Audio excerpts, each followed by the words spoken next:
Assalamualaikum warahmatullahi wabarakatuh. Salam sejahtera bagi kita semua. Saya Nicholas Marpaung, dosen program studi ilmu administrasi bisnis, Fakultas Ilmu Sosial dan Ilmu Politik, Universitas Sumatera Utara.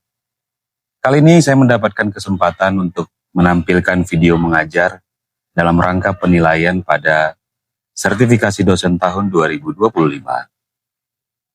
Metode pengajaran yang saya gunakan berbasis delivery, interaction, dan assessment dalam keseharian mengajar di program studi ilmu administrasi bisnis.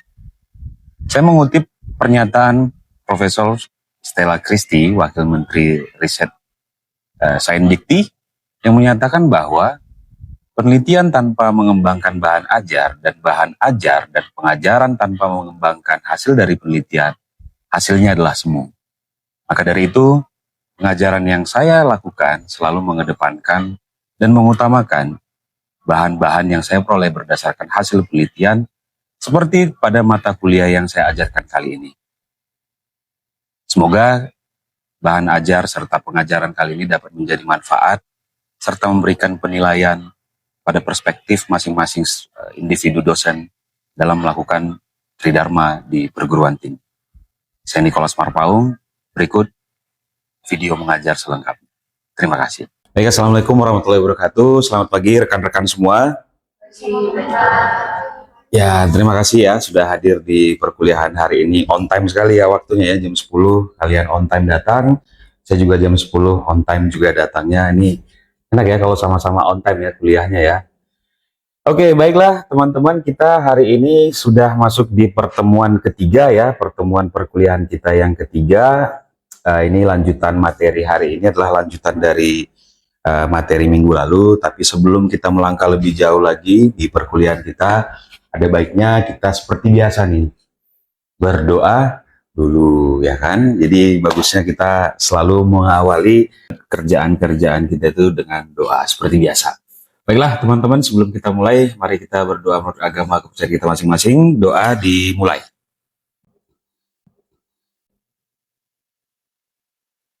Oke, selesai. Oke teman-teman, hari ini seperti janji saya minggu lalu, kita akan masuk ke pembahasan yang lebih spesifik nih, terkait dengan mata kuliah kita investasi dan portofolio. Ya.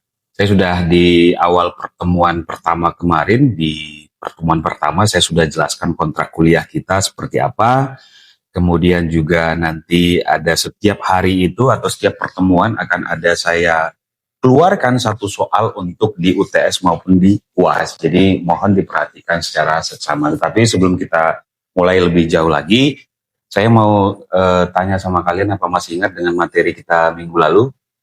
Saya Pak. Ya, silakan kita. Jadi sebenarnya untuk minggu lalu itu kita kan udah kenalan sama instrumen investasi. Jadi kalau sesuai sama perjanjian udah benar sih Pak, kita minggu ini bakal masuk ke pembahasan tentang saham sebagai salah satu instrumen dari investasi. Oke, terima kasih nih, kita plus lagi dong buat kita. Baik, teman-teman, terima kasih yang sudah menyampaikan, membantu saya sih sebenarnya untuk mengingat materi minggu lalu. Dan untuk materi kita hari ini ya teman-teman, ini masih berkaitan dengan materi kita minggu lalu, di mana minggu lalu kita itu sudah berkenalan dengan saham ya, walaupun masih sangat singkat karena durasi pertemuan. Maka hari ini kita akan bahas lebih dalam lagi mengenai apa itu saham dan bagaimana proses untuk berinvestasi pada saham dan lain-lain. Hari ini sebelum saya mulai perkuliahan kita, saya perlu sampaikan ke kalian bahwasanya kita akan melaksanakan perkuliahan sesuai dengan RPS yang sudah ditentukan. Pertemuan hari ini itu akan menyasar CPMK 1, 2, dan 3. Jadi di mana kalian diharapkan akan mampu menganalisis dan memahami ruang lingkup pasar modal, jenis-jenis instrumen yang diperdagangkan di pasar modal seperti saham. Jadi ini lanjutan dari perkuliahan kita minggu lalu.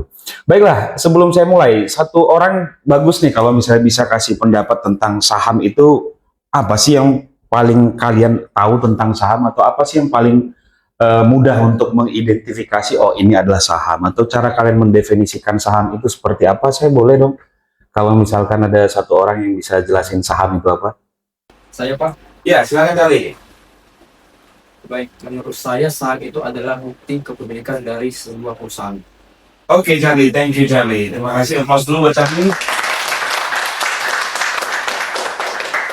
Yes, teman-teman. Jadi saham itu adalah bukti kepemilikan sebuah bisnis atau bukti kepemilikan sebuah usaha. Jadi saham ini pasarnya itu terbatas, nggak bisa dibeli di sembarang tempat.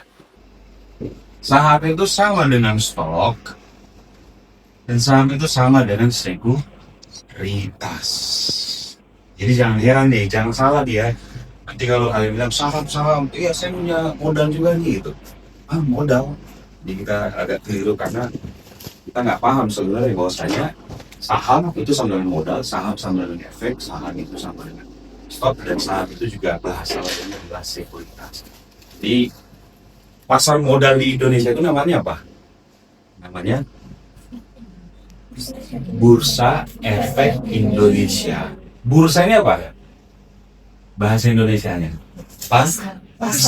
Yes. Jadi modal atau saham itu teman-teman itu diperjualbelikan di satu tempat. Kalau di Indonesia itu nama tempatnya itu adalah pasar modal gitu.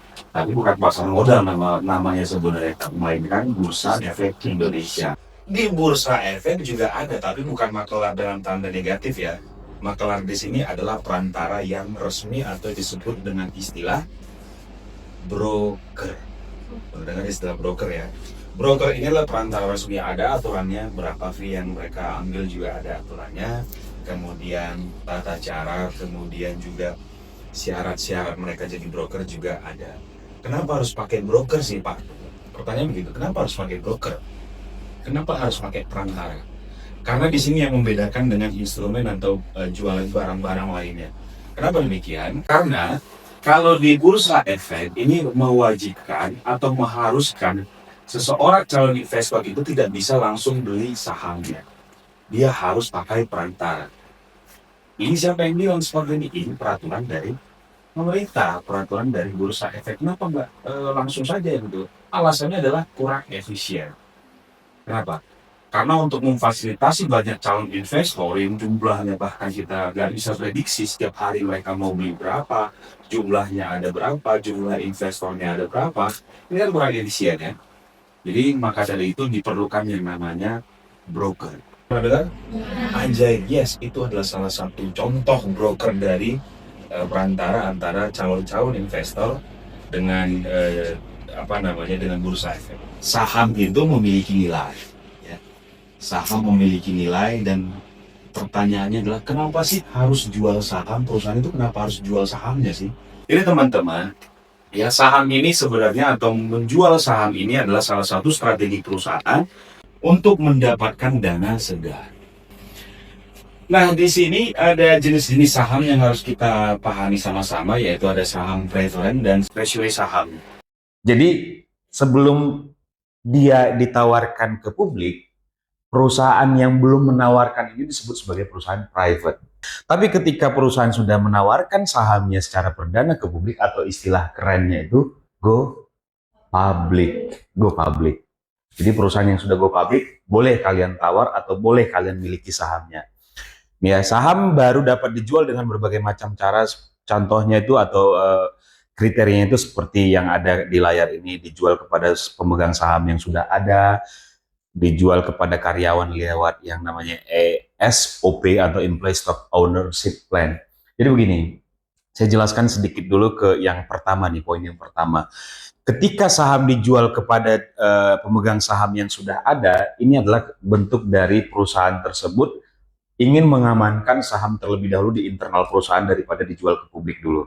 Kemudian yang kedua, dijual kepada karyawan lewat ESOP atau Employee Stock Ownership Plan. Ini yang paling realistis nih. Contoh seperti perusahaan Tesla, Google, kemudian Microsoft, mereka itu ngasih tunjangan ke karyawannya bukan dalam bentuk uang loh. Ya, bukan dalam bentuk uang, dikasihnya uang tunjangan. THR biasanya ada ya, THR ya. Atau tunjangan kinerja gitu, tukin. Ada tukin di Microsoft? Nggak mungkin lah ada tukin ya. Tapi kinerjanya itu akan dinilai dan dikasih reward dalam bentuk saham. Wow, siapa yang nggak senang tuh dikasih saham? Dan yang terakhir adalah ditawarkan secara kepada publik, seperti yang tadi sudah saya sebutkan, ditawarkan secara langsung melalui mekanisme penjualan di pasar modal. Nah, apa nih keuntungan menjual saham di pasar modal. Apa nih keuntungan perusahaan itu mereka masuk ke pasar modal? Apa untungnya mereka jualan sahamnya di pasar modal? Banyak keuntungannya teman-teman. Bisa dilihat sama-sama di sini. Kemudahan meningkatkan modal di masa yang akan datang, meningkatkan likuiditas bagi pemegang saham, nilai pasar perusahaan diketahui. Ini poin-poin yang dikejar oleh perusahaan nih. Kemudian ada kerugiannya juga nih pasti ya. Kerugiannya di sini biaya laporan yang meningkat, pengungkapan atau disclosure, dan ketakutan untuk diambil alih. Yes, benar nih teman-teman. Jadi perusahaan yang jual saham di publik itu mereka juga punya kekhawatiran. Yang pertama adalah biaya laporan yang meningkat. Untuk setelah masuk di bursa efek atau setelah masuk di pasar modal, perusahaan itu wajib mengeluarkan laporan keuangan setiap bulan. Rutin loh, itu kewajiban. Yang kedua adalah disclosure atau pengungkapan. Sama seperti ini. Kalian senang nggak sih kalau misalkan kekayaan kalian itu diketahui oleh orang lain gitu? Pejabat-pejabat itu pasti akan sangat menutupi berapa banyak kekayaan mereka. Kenapa? Karena akan masuk nanti pemeriksaan, belum lagi kena pajak, ya kan? Dan lain-lain. Apa lain-lainnya? Banyak orang yang minta donasi, gitu kan? Banyak juga ini uang kau nih, minta lah, gitu kan? Pasti banyak yang seperti itu. Karena di yang namanya perusahaan yang sudah IPO, mereka itu akan diungkap. Semua aset-asetnya akan ditampilkan secara luas kepada publik. Jadi ada kekhawatiran seperti itu. Nah, sementara kalau perusahaan yang sifatnya private, ya nggak ada kewajiban kan untuk mengungkap. Saya bukan perusahaan publik loh, saya perusahaan pribadi. Ini milik saya pribadi. Dan yang terakhir itu adalah ketakutan untuk diambil alih. Lah, gimana maksudnya ketakutan untuk diambil alih? Semakin banyak saham yang dilepas, sebenarnya ini ada plus dan minusnya juga. Plusnya adalah uang segar masuk. Tapi minusnya adalah semakin banyak orang yang miliki perusahaan itu. Ya, semakin banyak orang yang terlibat dalam perusahaan tersebut. Artinya apa? Kita tadi yang tadinya pemilik tunggal sekarang sudah harus bagi-bagi makin banyak orang. Nah, ternyata modal yang kita butuhkan ternyata itu jauh lebih besar atau ada pemodal yang lebih besar modalnya dan ingin mengakuisisi perusahaan kita. Karena sekarang di keuntungannya tadi nilai pasar perusahaan diketahui, ini kan jadi sinyal buat orang-orang yang punya banyak duit. Oh, ternyata valuasi dari Indofood cuma 50 triliun ternyata. Saya punya uang 100 triliun. Bisa aja suatu waktu saya akan ambil alih itu perusahaan. Kenapa? Karena nilainya saya udah ketahui nih. Ini nilai perusahaan diketahui. Jadi ada sebenarnya ini plus minus sebenarnya teman-teman. Kalau misalkan saya perusahaan private, orang masih menaksir-naksir nih berapa ya, jadi perusahaan ini nilainya berapa nih ya. Tapi karena ketika dia sudah IPO, maka nilai perusahaan diketahui, maka ada kerugiannya. Ini karena ada kekhawatiran untuk diambil alih. Jadi ini plus dan minus teman-teman. Ya, paham sampai di sini? Paham ya. Oke, jadi kita teruskan ya teman-teman ya. Tadi kita sudah tahu bahwasanya perusahaan-perusahaan yang akan IPO itu mereka punya keuntungan dan kerugian ketika mereka pertama kali menawarkan saham secara perdana. Nah, kita lanjutkan ke pembahasan kita selanjutnya itu adalah saham. Jadi tadi sudah sudah dibahas ya tadi di awal bahwasanya saham adalah bukti kepemilikan. Nah, ketika kita sudah tahu di mana tempatnya untuk beli saham, yaitu pasar modal melalui apa tadi? Broker, saatnya adalah bagaimana untuk beli. Manfaat dari beli saham ini sangat, tadi sudah saya sebutkan, manfaatnya apa? Manfaatnya itu dia mudah atau sifatnya liquid, artinya sangat mudah untuk dikonversi menjadi uang. Jadi kalau contoh begini ya, kalian mau beli saham, ya, kalian punya uang 2 juta, terus daripada takut disimpan di rumah, diambil sama kakak atau adik kalian, atau simpan di bank nanti repot gitu ya, mungkin ada pertimbangan-pertimbangan seperti itu. Saya mau investasi lah, akhirnya beli saham. Ini jangan khawatir loh, saham ini akan menjaga nilai uang kalian sebenarnya. Ini sangat mungkin untuk menghindari yang namanya inflasi. Kalau disimpan di bank, ada inflasi nggak? Kena inflasi nggak? Uangnya bakal nambah atau bakal berkurang? Nilainya sebenarnya realnya adalah berkurang. Kenapa? Karena ada inflasi. Katakan inflasi 5% tahun ini. Kalian punya uang 10 juta, kemudian kena inflasi, bukan yang nambah bukan nilai uangnya sebenarnya. Yang nambah inflasinya sebenarnya. Bisa jadi 5 juta itu tahun depan, 2 tahun yang akan datang itu nilainya nggak 5 juta lagi. Bisa jadi hanya 4 juta 900 sekian. Walaupun dikasih bunga sekian persen, yang pasti bunga tidak akan lebih tinggi daripada nilai inflasi itu tadi. Percayalah. Jadi teman-teman, Ini ajakan himbauan ke kalian untuk mulailah berinvestasi pada saham. Pelajari saham-sahamnya. Untuk anak-anak muda seperti kalian ini sangat penting untuk memulai berinvestasi pada saham. Kenapa? Karena kelebihannya ini adalah aset yang sifatnya liquid tadi saya bilang. Mudah untuk dikonversi, bisa dibawa kemana-mana. Dan ada yang paling utama adalah prestis.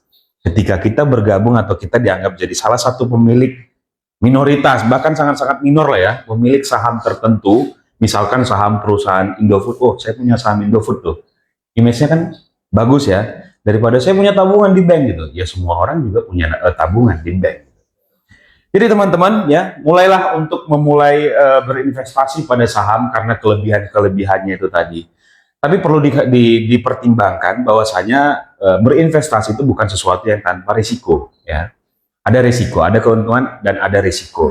Risikonya seperti apa? Risikonya pasti yang pertama akan saya sebutkan adalah fluktuasi harga.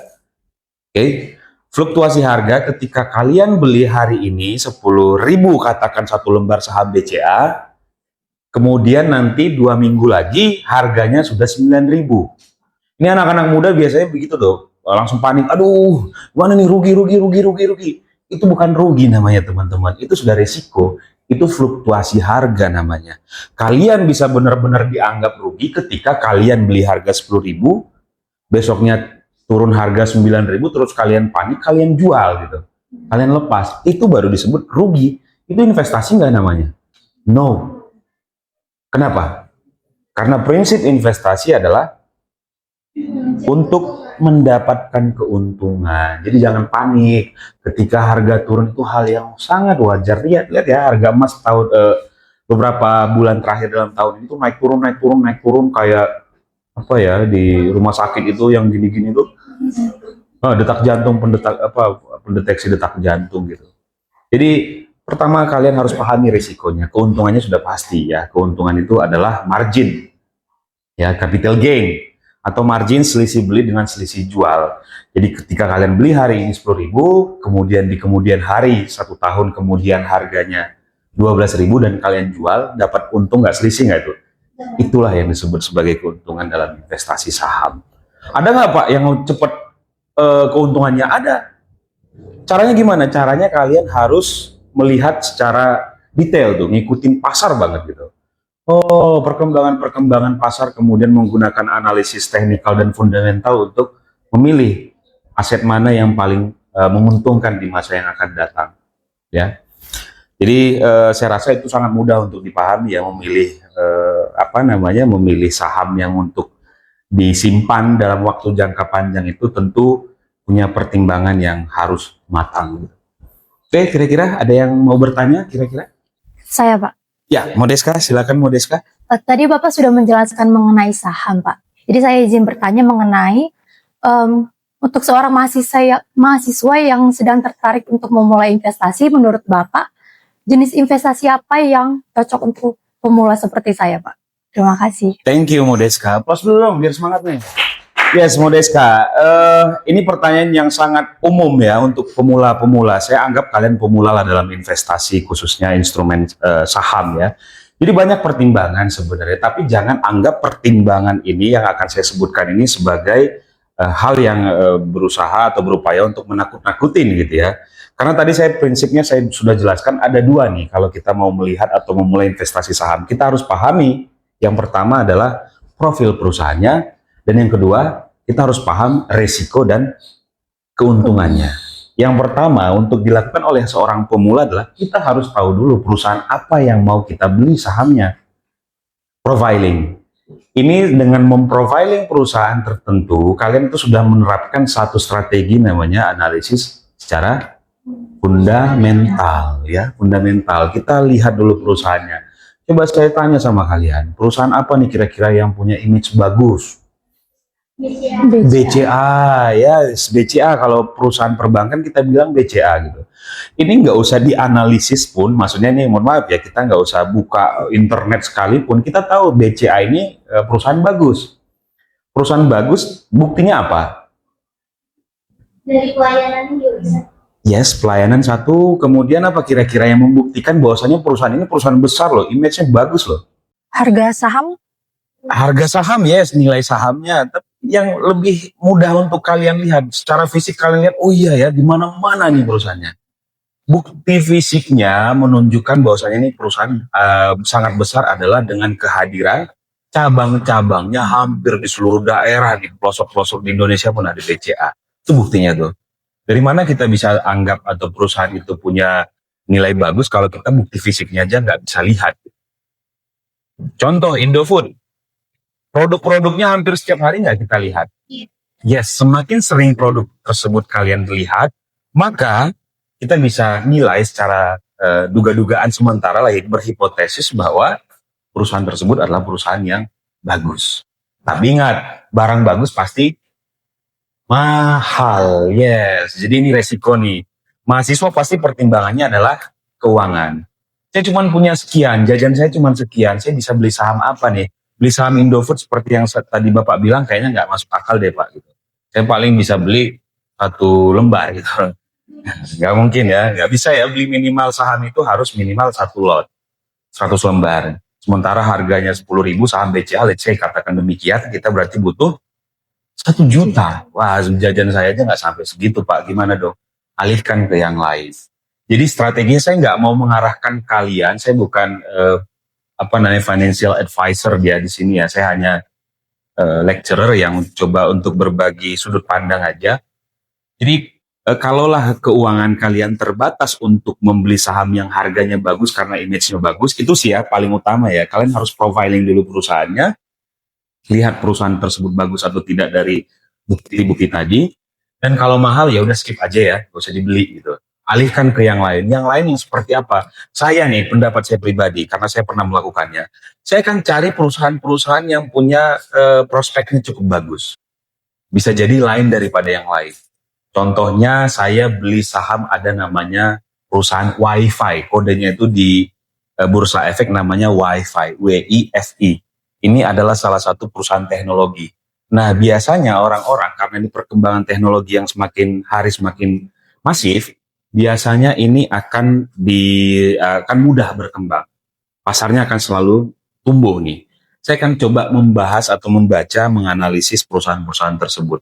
Saya nggak mau ngarahin kalian untuk beli saham tersebut ya, tapi paling tidak saya akan lihat dari prospek pasarnya seperti apa. Ada perusahaan yang besar, namanya besar tapi nilainya hancur. Pernah dengar ada perusahaan seperti itu? Ada. Apa contohnya?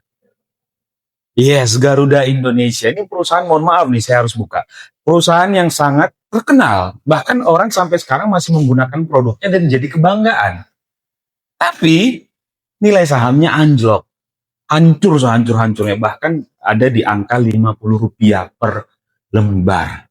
Ini saham yang kenapa bisa demikian? Karena memang kesalahan manajemen dalam mengelola perusahaan. Ini BUMN plat merah. Saya nggak tahu lah ya apakah ini ada intervensi negara, apakah negara salah dalam mengelolanya atau orang-orang di dalamnya nih mengelolanya yang salah.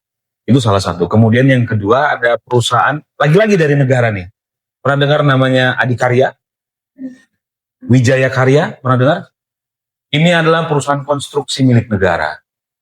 Ini perusahaan yang bikin jembatan-jembatan besar, yang jalan tol. Tapi kalau kalian lihat di saham atau di Bursa Efek, sahamnya anjlok. Kenapa? Sekali lagi karena memang pengelolaannya yang salah. Jadi jangan terkecoh karena perusahaannya namanya besar, belum tentu dan belum menjamin dia akan ngasih return yang besar juga untuk calon investornya.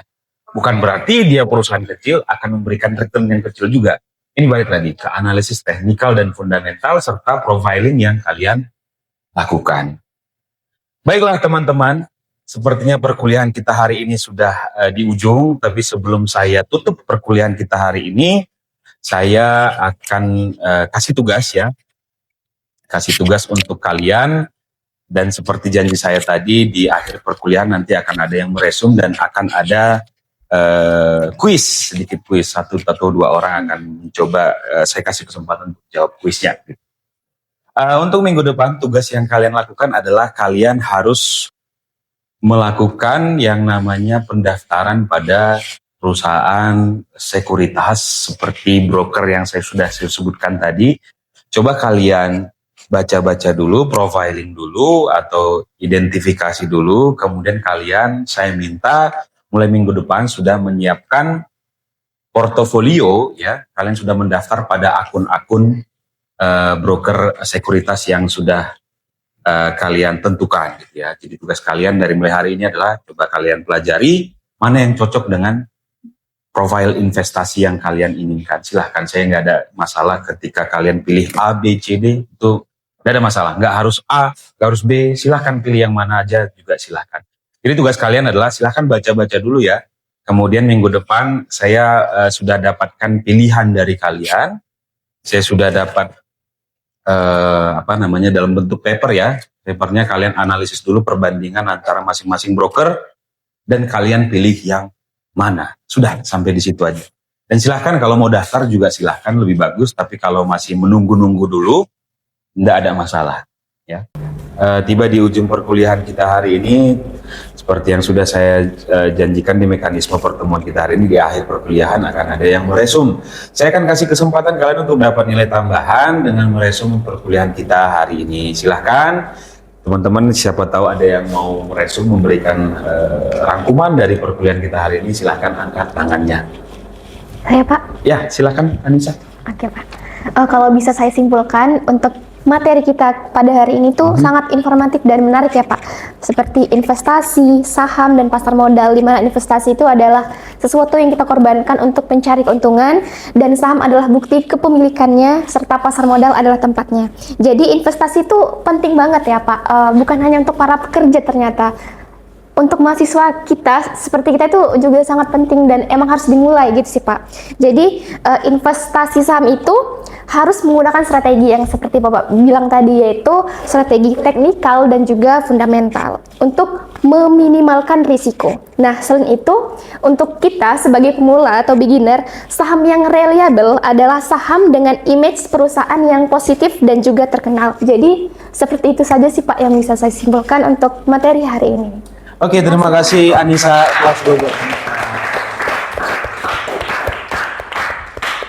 Baik teman-teman, terima kasih atas kehadiran kalian. Perkuliahan kita sudah sampai di akhir hari ini. Kita akan ketemu lagi minggu depan. Jangan lupa belajar di rumah, jangan lupa tugas rumahnya juga dikerjakan.